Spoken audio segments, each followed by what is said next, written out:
Nkwaniriza nnyo yonna gy'osinzira okutulaba ku emboozi mu UG Zejjofre Mayanja aka Mr. Wagwan ku emboozi mu UG.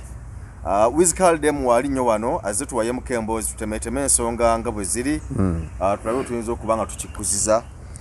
Ensonga eriwo tumaze okubabuuzaako. Tamaze dda. Ensonga eriwo ensonga ya Spice Diana twagala kumukubamu ttooki bwe tumugeraageranya n'abayimbi abanene ababaddewo tuyinza okuyita ba legend. Bwe tubapimaapima bwe tuti tetujja kujjayo bayimbi bali mu ssala ya Spice Diana essaawa zino olw'ensonga abamba ayinza okugamba tifere tukikuba nnyo nga Spice Diana bwakikubye ayinza okuba nawe ajja ssente mu makubo amalala naye tukkiriza nti aga amakubo gajjamu ssente ne bano abayimbi abanene basobola okugajjamu nabo ssente. Kakati Spice Diana olwo bingi byakoze ng'oggyeko amaka ge tumanyi obulungi ne bye tutamanyi byonna byakoze naye waliwo ekintu ekyenjawulo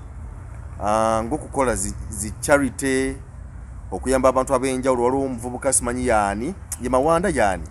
sort of amuzi oba Mawanda yagulira pikipiki ali awo n'okumugulira pikipiki yamujja ku street ng'asula mu biyumba eyo mu myala ng'alunda bucupa n'amuyitawo n'amukyusa embeera ze ne bamutwala mu ddwaliro n'abaako byatereezebwa biki byonna okutuuka bwe yadda mu layini n'amugulira pikipiki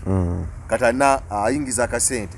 azze akola zi charity ez'enjawulo azze agabira abantu awa abantu sente okutandikawo zi bizinensi ye nga Spice Diana n'ebirala bingi nnyo kakasa nti bw'oba ng'obadde ogoberera obadde ozze obiraba ng'oggyeko ebyo nti alina charity bakita Spice Diana Foundation sort of naye era yafuna amaka wateeka abaana abato abatalinaku bazadde bwabwe na mwasirizi gwonna wabalabirira nga ye Spice Diana. So bintu bingi nnyo byakoze.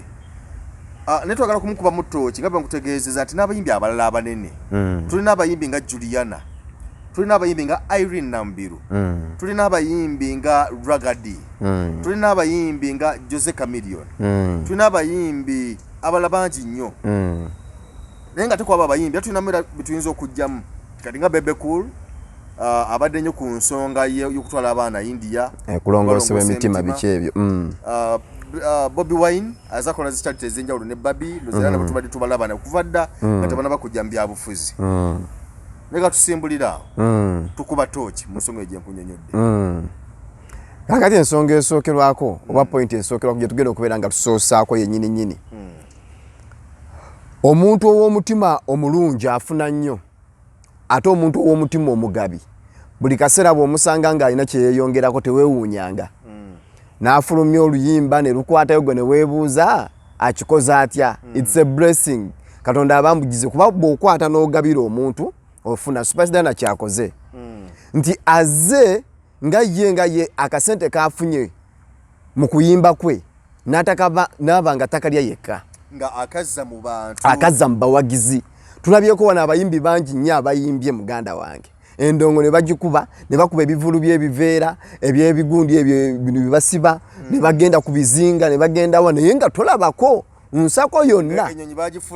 ennyonyi nga bagifuula bugaali. Abamu kati balina n'omuze bwagenda kati ng'e South Sudan ne bamuyira omusimbi n'agwe bakamwati mu buli nga muyitirivu nnyo. Tukoma ku bifaananyi naye tulabako nfunzi ziyambiddwa tetulabako bantu nti oba tuddizaako olwaleero ku mazaalibwa gange kankoleyo charity oba ku birthday yange eno kankole nti kanyambeko abaana bwe bati. Spice yakute $3.4 naziwayo ku eri Bobi Wine okuyamba abaana bali mu UAE n'abalala ogwa Bobi Wine which is very good thing. Kankoleseko ku luzungu ndowooza lwe banaategeera oba kibalume kye kintu ekirungi ennyo kye yakoze Spice Diana nti Kyagulanyi yavayo n'akuba omulanga eri abayimbi bonna ng'oli mu fraternity ya industry eno bw'oba olina ky'osobola okubeera ng'okola bano oba okutta emitwalo 5 oba osobola okubeera ng'oyinako omutwe ogumu gw'ogenda okubeera ng'oyamba ku baana bano abali eyo ababonaabona. Tulina wano abayimbi abeewaanye cricket oval okitegeera nti bakubye za Africana n'ebirala byonna babijjuza naye nga tebavuddeeyo naye nga kigasa ki gw'okusanyuka ewuwo ng'owa abalala bakaaba ng'ate bano abakaaba be bawagizi bo of which nti bw'onaategeka show n'ogamba mujje gwanga mujje ate bw'ogenda okuyita okitegeera ajja akulabe kati gwanga mujje nze najja nga ndi bubi gwegala nzije mu show ogikoze gwenze nkusanyuse gwe toyina kokomyawo eno ye bannange gweyagala tukuyite legend oyagala tukuyite icon oyagala tukuyite celebrity oyagala tukuyite superstar nenga tolina ewakabi tolina qualities abantu abasinga obungi bano bagala babayita celebrities bikoze bitya ba legend na ye we have to celebrate you not in music we total legend nga tolinayo yadde ka foundation akalabirira abaana abasatu ababiri kala kabeera omu kale tetuganye muizo gamba nti superstar na yabikoze bya showbiz kweraga badia music industry eno okuva gye yava paka kati wetuuse etambulira ku showbiz kale gwe kikole toleta ba mawulire kikolere yeyo katonda nakusasulira eyo naye ate ne baba toyise banna mawulire era tetukawuliranga nako yadde kubanga olugambo terwekweka akola ekirungi era kimanye kipondiga naye no musajja oyo golaba ayina kyayita erinansa naawo eyamba abantu era ogenda owulira oluvuuvuumo era bivaayo naye gwe toliwulirayo oluvuuvuumo lwona lugamba nti ki ate enkeera waalo yagala tukuyite celebrity now to celebrate ngaki ogenda okuya nti yaguze emmotoka enkambwe ennyo yayingizaawo eno bweti ne bweti yes memoli yegadde okuddiza ku bantu kubanga tulaba okwata omwana w'omuntu n'omuweerera okuva P7 nga school fees omuzadde zimubuze n'oweerera omwana ng'oyo mazima ddala eyo family esobola okukusabira n'otugaisira ng'onoonya ennyimba ng'ennyimba zijja buzzi waliwo omusajja David Lutalo atera okukola ebintu bino nga abikola mu kwekweka naye alina abantu bayambye nnyo David Lutalo Spice Diana y'omu ku bantu abazze nga w'okyogeddeko wali eri nti azze ayamba abantu bangi nnyo ebimu oluusi abikolera mu kamera n'ebirala n'abikolera mu indo nga tabikoledde mu ki mu kamera gwe mutima omulungi kati osobola omuyita celebrity superstar naye oyimbye emyaka 20 tukuyita legend naye tukanya kuwulira mu ntalo zokka tukanya kuwulira mu ntalo tolina kyozza tolina kyokola ki aye nga sente abantu bano bakola ki bazikola ate n'ekirala kiriwo ekiti bwana Jofu okuyamba omuntu ekyetagisa kubeera na bugagga bungi nobobeera n'akantu nga katono nnyo bwe kati nga kasobola okukyusa obulamu bw'omuntu olaba abantu senga bavayo ne batandika okubeera nga bapostinga ebintu bino shares zino nga Bobi Wine yateeka obubaka obwo ne baboteeka ku pages zaabwe ez'enjawulo naye ebeera message noba tokute sente nogamba bannaye tukole bwe kuba kati tugeze Dr. Jose Chameleone alina abantu abamugoberera ekitono nnyo ku Facebook page ye bawerera ddala bangi ne mu million n'okwata obubaka obwo nga bwabugize nagamba naye kati abantu bange mwemena aba followers bange abangoberera buli omu njagala ye 15,000 oba 10,000 ezo oba nusu olwolu 10,000 tulusonde tuweereze sente zino tugere Palaso yakolako ekintu ekyo nasonda sente oba yazuwa baani yazuwa ba triplets ghetto kids kubanduzo bane ebisere byo bali balina n'amabanja g'ennyumba balina amabanja g'ennyumba bagitwala nga tabamalayo n'akikola waliwo muyimbi yakikola ebweru yali ani bannange yasikola kikola ku birthday ye mu Nigeria yali muyimbi kyoba nga nerabidde kakati bwe yakiraba eri naye n'akikola wano challenge nakola challenge eyo kakati mumpereze sente ku account yange nobweti ne bweti tulabe sente zenafuna era sente nga bwe yazifuna nazibawayo amaanyi bagalina agasobola okuduumira n'aduumira katonza kugamba nti nno okuba obunawuli oba yakonya ba milioni nga eziwera 7 kati tonza gamba nti nno Palaso asinga ka milioni amaanyi asinga abavuddeo n'abogola nagati Dani Ragadi nze waliwo abantu bengenda okugjako etaito ya celebrity nga bayita ba celeb naye nga mu butuufu tetulina ba celebratinga ekigambo celebrity kitegeeza nti omuntu alina okubeera nga akucelebratinga mu bulamu bwe nti olina kyokoze toyinza kumpawalinga ng'ongamba nti nja kukopako music yekka okuyimba obuyimbi kati olwo naalyaki nabeera buli kaseera nkuguddemu oyagala sente bye nayimba byokange enjala ennuma njatuka ekisa nga siyasobola na kuyimba luyimba siyasobola lukompozinga okitegeera nti omuntu muguluminge ng'omuyambye financially n'oba tompadde sente zo nnyingi saagala kingi nnyo wana abaana bangi nnyo enfunza abeetaaga okuyamba abaana bali ku street okwo bangi nnyo naye gwe n'okeera ku makya n'ogamba nkoze show egenda kubeera ku Freedom City egenda kubeera ku gundi n'ogamba nze mba byeshow ezo zonna seetaaga kati muyimbiye naye na wano okubeera ng'agira ki nyumirira okukwatako emitwalo ago ate nkera walu yagala tukuyite celebrity oba bategeera batya ekigambo celebrity simanyi kye bategeera wano mu Uganda okitegeera so kati Spice kye yakoze kye bagamba nti kati ngenda gamba nti eriso ly'omukulu awadugala we walaba kati eriso lya Spice Diana lya kito naye ate liraba kikulu kati amaaso g'abayimbi abalala amakulu abakuze mu myaka abalina eriso eriddugala ate balemereddwa okulaba kati awali emmunye eya bbulaaka simanyi oba waliwo ki cause simanyi omukisa ogwekwese mu kugaba gwe togumanyi nagumanya ate ng'obuyambi bano abasajja balina ssente n'abakyala bano waliwo abakyala bamu benda byano katugeze nga Irene Namubiri omwogeddeko awo siriwulirayo yadde okwenyeenya yadde bw'ati Juliana Kanyomozi wali owuliddeyo wadde nti akuba mu kisaka akola gundi akola charity nga okujjukira omwana we eyo yakujjukira mwana we yakujjukira mwana we abagabidde bantu batya ng'agabidde atya abantu olinga agala okuŋŋamba nti singa tekiba nti kya mwana we kuba nti yavaawo era tekyandibaddewo negwe kikoleko nga tokikoledde ku famire yo kuba kati awo okikola ku lulwo nga gwe omuntu kikole ng'okikoledde mwana wa Mr. Wagwan kikole ng'okikoze nga bebekulu wakikoze consistency nti talina mwana mulwadde wa mutima naye agenda n'ayamba abaana n'abatwala aiti ne babalongoosa ki emitima kakati eriyo n'abalala side B abataddewo foundation ezo naye nga zakubbirako okitegeera naye ng'alina tageti gyatagetinze nti kati gavumenti bwenajja nekiyingiramu bajja kumpayo akasente saakunyumiza wano omuyimbi omuddiza kyawe yagenda nga agenze kola charity ayagala gikola Busoge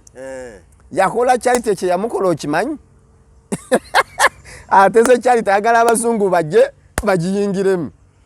ne bamugamba ssebo entandiikwa twagala ng'olina abaana boweererako ate ng'obaweeredde ebbanga eriwera ndowooza yasomesayo taamu egyo nga tekirimu Katonda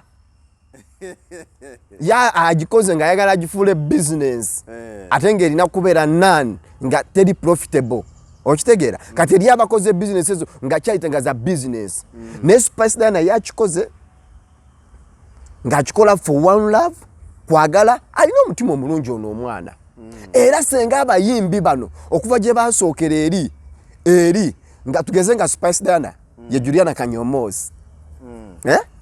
era nga yaliwo mu myaka nga tugeze 2008 nga yatandiikira eyo nga Juliana bwe yakikola najja mama mbire bani nga Spice Diana senga kati omanyi mitima emeka egy'abantu egisanyuse era senga sente zaalina Spice Diana oba Juliana zaalina ne tuzikwata tuziwa Spice Diana obugagga bwalina oba Irene Namubiru kati goloza senga abantu bameka abalivinga life ngeri happy nga ba fans negwo omanyi bayita fani okubeera nga akuselebrating naye nga takuselebrating lwakuba nti wakubye tuni enkambwe ennyo oba digibawa naye ng'essanyu lyakumuyamba nti oyo gwolabaawo Bobi Wine yampererera omwana wange okuva mu kyokuna paka mu kyomusanvu nga kyakujjukirako gwekyo kimanyi era awo oba ogwanidde okwambazibwa engule ya celebrity awo tubasobola okuyita serebu waffe aweeredde abaana asomesezza abaana negwegala tukuyita serebu olwokuba ogenda ku paka lasiti wali n'olya oluwombo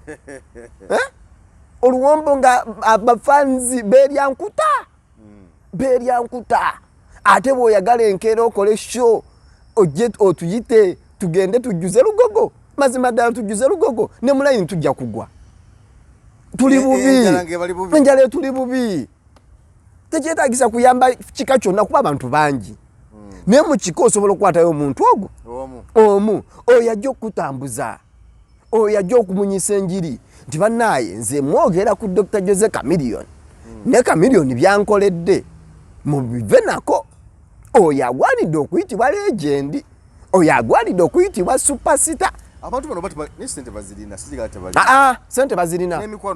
n'emikwano bagirina nagambye balina eddoboozi omuzungu kyayita nti they have the voice to the voiceless balina eddoboozi asobola okera ku makya n'agamba buli faani wange nga gwomanyi oli faani wange enkera wali tugenda mulago bw'oba olina sukaali leeta kiro bw'oba olina omugaati leeta bw'oba olina sabbuuni leeta show yange by the chiri chiwayogeddekera nti buli fani wange tugenda kuyamba ono mbadde nsaba nga tuyita ku mukutu gwange guno gwa Facebook nga tuyita ku mukutu gwange guno gwa Instagram tuyita ku mukutu waffe guno gwa Twitter tuweeyo 15,500 asobodde kireke naye gwasobodde omutima omulungi 15,500 osobola okuwayo ezisingayo ne tubeko tuyambe omuntu ono by the way kisoboka yes nga tokikoze nti lwa show tokikoze nti olina gojjukira ndikati ku mazaalibwa gange abagala ku celebratingirako mujje tukole kino instead of okungulira keke okumpa ebirabo mujje tukole indane move okuyamba abantu abalala tujiweeyo okitegeera so ekyo ekintu kiba kyakabinyo it's a blessing gubeera mukisa gw'amaanyi kye yakoze naziwaayo mu UAE gabuwalabu nti ekyo kibeera ky'amaanyi nnyo neggwe oyagala olinde ne ku konsati yo yennyini era sitiru ng'omaze okuyoola bayita manju badduka misinde olwo ne basereka bwe addamu okufuguma ng'agenda nakubye cricket oval nejjula kati nagikubye kati gojja kuvayo tugambe nti kivola ababina ebibuzo bikyajja nnyo mu bayimbi nti gw'omanyi abandyako tetubamanyi ate tunaabamanya tutya tubatubuulidde gw'omanyi abandyako gw'omanyi abandyako tetubamanyi naye kati tusenga wakosa opportunity eyo nogaana nayo kyayite foundation yange baba n'abandyako tubamanyi era ogenda okyogera nti gw'omanyi abandyako nga naffe tulina obujulizi nti naye Juliana bamulyako ffe tetubamanyi kati era nambirwa bamulyako tetubamanyi kati ojja tukaka tubuuza mmwe mumanyi abandyako tetubamanyi mpozi nga papa sidi yamulyako ate akyamulyako takyamuliyako oba onani melody naye takyamuliyako era papa sidi musajja watu yetungira ng'obutenje era ng'amuguza buguza so abayimbi wa butenje musajja watu yetungira yaadi gyali eyo atunga ziyadi ze kati simanyi oba amulyako batamulyako so ekintu ekyo abayimbi balina okubeera nga bakikyusaamu balina okuba nga bakikyusaamu nga nsembyayo ndowooza kyengenda ogamba kiri kimu bwe kiti abayimbi bonna mwe mwagala tuyite ba celebrity mwagala tubayite ba celebrities mwagala tuba celebrating naye gwe noonyaayo opportunity omukisa wawe gwekwese waliwo eyambuza nagamba lwaki abasiraamu bano bagagga nnyo lwaki abasiraamu bano sente bazirina nnyo abayisiraamu abala waliwo omusajja gwemanyi aja ali awo mu Jesco naye buli kanaku enfunzi zijja n'aziwangayo n'olwolu buli lunaku ku bizinesi ye ey'engoye olwolu era ng'akibala nti 10 lwange olwaleero omuntu yiyitaaga luli wali olwolu naye omusajja oli atunda omusajja taggwako kate weewuunye enkeera nga superstar nazze wano ngo Afrime emutimbye ne bamutimba BET ne mutandika kwoza nti kati eddogo saala z'abantu bano abamusabira Dirisa Musuuzo oyo ayambye abaana ayina Dikenzo yayambye abaana banya ayina gundi timu gundi ey'omupiira ayina abalala bayambye nga charity bintu byebito okitegeera nti ekyo kikuleetera emikisa nga gwo omuntu nga gwo omuyimbi nobeera nga abantu tebakwetamwa abantu bakwagala nnyo bakusabira buli omuntu buli fano buli wayimirira bwati nagaba naye Mukama Katonda wange nyambira kamiliyoni alina engeri gyayitamu saawa zino embeera sinungi nnyo naye mugumye muyambe wakiri agenda okubeera ng'akola gwanga mujenga wangudde ya awadi enene abeerenga Diamond Platinum kati egesala gwe togimanyi eyo Katonda aba yagiwulidde dda nnyo naye nga kamiliyoni talina kyatukoledde oyo lagadi balidde sente za gundi tebalina kyatukoledde akasente bakafuna tebakazza ate n'ekirala Spice yakoze ekintu kino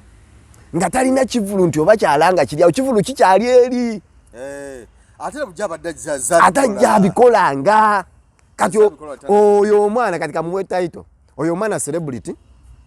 oyo omwana superstar mu myaka ejijjange 3 nangenda muteeka mu lusulubu lw'aba legend I'm telling you I'm telling you sikati tuli mu 22 tunatukira 226 oba 225 agenda kuba ayingidde mu kalibezo nga ne bano be muyita ba legend mulimu abamu betugenda okulondobamu kuba tebakoze quality za legends alina kola. By the way no mukyala nja kubaza ne Desire Luzinda is doing good okuyamba abana ne hadi na Desire Luzinda Foundation yeah aya ndayageza kuyamba abantu abenjawulo kitegeera kyendoza nti omukuba akyala bitwadde mu list eno omuntu kyomala butozo teka mu list eyo Desire Luzinda tumutaddemu Spice Dana tumutaddemu n'abasajja Eddie Kenzo tumutaddemu Rema Namakula totawana simutekamu tujimujemu kasendeke ka kikazi kasendeke ka kuluuzi kasendeke ka kuluuzi ka kikazi mu bandi si bangi nnyo wano si bangi eyabiga yafa nga yakatandika foundation yali sobola kumalako lwaki kubane na yalina yali amusponsoring yali akibaze nga bazika sente ka kenalemu kati ate bakuba omukono ogumu w'ekyokulya era ne Big Guy Foundation yayita nayo bwe yayitaawo so yayita sobola jiggusa ani awo omulala gwenda baawo abasajja ba bandi abo bakubalina ku gundi ba misa kyabo bagumunyo ono onalebo waffe owegundi ate mugumunyo togamba lutaya mugumunyo ate mukyala anti mugumunyo ate mama Mariam Ndagire oyo Mariam Ndagire bana Ndagire Foundation neta okuddamu okujjukira muninga ajjukira nti agisikasikamuko nenga bukikolagana ku bayimbi ba band kadongo kamu abo bagumu nnyo omukulu meya waffe Walukagga mugomo nnyo mukama wanga Lunambiru mugomo nnyo tavaako yadde Allah Morini Nantu na mulama Momo Foundation oba bagita batya na Momo something yakola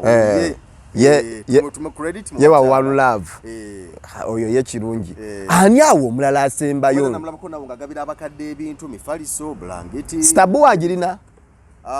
Madam Stabua wetana kiyingiramu Bebe Cool big upon yourself Bobby Wine ye naye Kigalo ani awo mwago twezo Africa bandi akasente bo bakazza kuluuzi obugumu obuli awo tobulabanga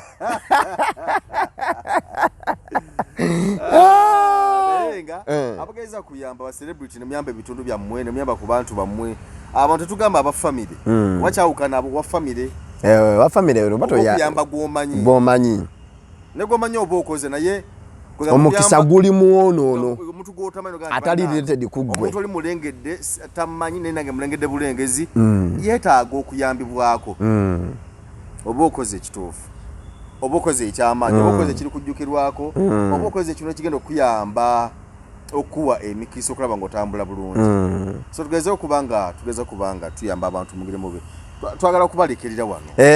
ng'era nga mbasibirira olugero luno nti omuganda agamba lubaala embeerera nga nembera okuwotadde bw'oteebereramu teri agenda kukubeereramu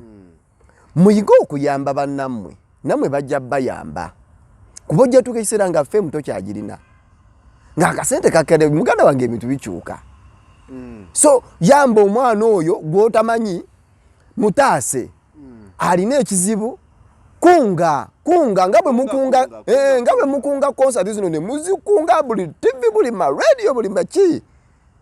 ekyo kijja kubeera nga kitambula bulungi n'abo abayimbi abajjaabo waliwo abayimbi abajjaabo ate bo